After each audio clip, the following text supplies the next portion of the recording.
Hello, it's Rebecca here from Precious Pages Papercraft, and today I'm sharing a layout for Bramble Fox, and I'm using some of the goodies from the September Fox box as well as the Pastel Hearts set, which is available to purchase in the store. I've pulled out a slightly older collection to use today. It's the Garden Party collection from Maggie Holmes for American Crafts, and I absolutely love this pink gingham paper, and it matches perfectly with the incredible title in the September Fox box. So that was what inspired me to pull out this collection.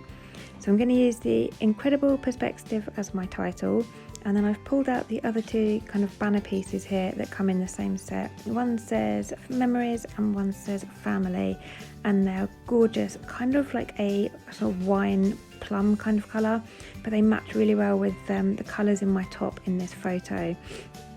So I'm going to get those on this layout as well. So I started by tearing a section of that gingham paper to sit at the top of my layout, and I've stuck that down with double-sided tape. I've got a square photo today. It's 4x4 inches and it's got a white mat around the edge. I've just backed it onto some pink patterned paper from the collection, distressed the edges, and then I'm doing the same thing with the reverse side of that paper, just for a bit of contrast to bring in some sort of black and grey tones to the layout. And I'm going to raise my photo up on foam. I always like to have my photos raised up. I find, especially with a busy layout or a layout that's kind of heavily embellished, it helps to draw your eye to the photos, and make it more of a focal point of your layout if it's raised up. And I love a bit of dimension. You can't beat dimension on a layout. So I'm going to have my photo over to the right hand side of my layout there, with the Incredible title over to the left, and I'm going to pop the Memories perspective underneath that, so that will make my title Incredible Memories, and I'm going to have the Family perspective on the right, sort of further down. And the idea I kind of had was to pull out loads of embellishments from this collection and have them cascading down the page underneath my photo. So I'm just going through, seeing what I can pull out, trying to stick mainly to pinks where I can. So I've got most of this collection, I think, if I'm honest.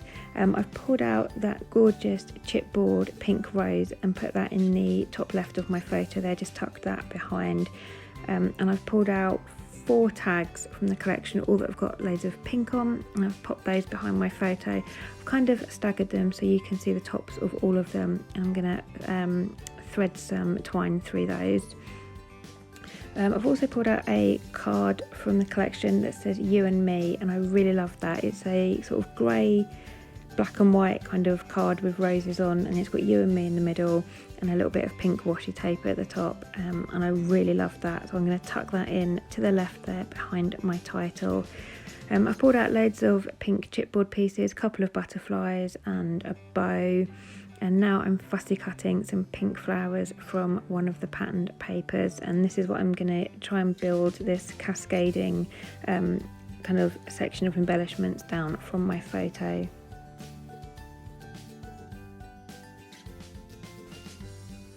So I've skipped through most of that fussy cutting for you, and now I'm trying to build on this cluster by adding the Pastel Hearts perspectives. So I've pulled out 2 different shades of pinks and the white hearts from this set, and as you can see, this layout is coming together really easily, so easily in fact that I get to a point in a minute where I'm like, oh, I'm done, and realise that I haven't stuck a single thing down to my page. So it's at this point here, and I'm looking at it and I thought, oh no, this happens quite often when I really get into a layout. I just carry on building it, and then I've got to go back now and try and stick it all down without moving it too much. So I'm going to start with my title. That's kind of my largest embellishment on the page. I'm going to get that stuck down in place with glossy accents, and I'm going to try and work my way around methodically. I'm sorry, it's so late at night I can barely speak. Anything that's kind of sitting directly on the white cardstock, like those heart perspectives, I'm going to get those stuck down so that they don't move, and then I know that when I come to sticking sort of everything else down in between it all, I know they've got to fit in between those hearts, if that makes sense. So So if things get knocked and moved about a bit, I've kind of got those heart perspective in place as kind of like a template for me. So I'm just going to work my way around with some foam pads, getting things stuck in place. I've pulled out a couple of banner pieces. One says "Remember this" and the other says "You are so loved," and they're both on pink backgrounds. So I'm going to have those sitting on top of those fussy cut flowers, along with the family banner perspective just under my photo there. I've brought in a few tones of black, white, greyish kind of colours. There are some vellum roses in this collection that are varying shades of grey, and I really love them. I think they're really pretty, and I wanted to break up that pink a bit because I don't often use pink because I generally only scrap for my little boy's album, and pink makes me a bit nervous, which is bizarre as it's my favourite colour. But I just don't scrap with it often, and there is a lot of pink on this page. So I've brought in some of those grey vellum roses just to break that up a bit. And I've actually beat my own record on this layout. So my last layout for Bramble Fox, I managed to get, I think it was 8 or 9 perspectives on a page, which I was quite pleased with. That was a record for me. And I've actually smashed that record with this layout, and I've got 15 perspective on this layout, which sounds a bit crazy, but most of them are those gorgeous little hearts. And that's the great thing about the mini perspectives, is you can put loads of them on a page, and it still doesn't kind of overcrowd the page. I love kind of the less is more kind of thing with scrapbooking. I don't like to go too mad, she says, with 15 perspectives and all of these pink elements. But I do like to have white space. So those mini perspectives are perfect for building up your clusters and your kind of layers without going too mad. So I've got loads of those on this page. And I'm almost done with this layout actually. Like I said, it didn't take long to come together at all. So I'm just finishing off with some white splatters. I've used watered down white gesso for that.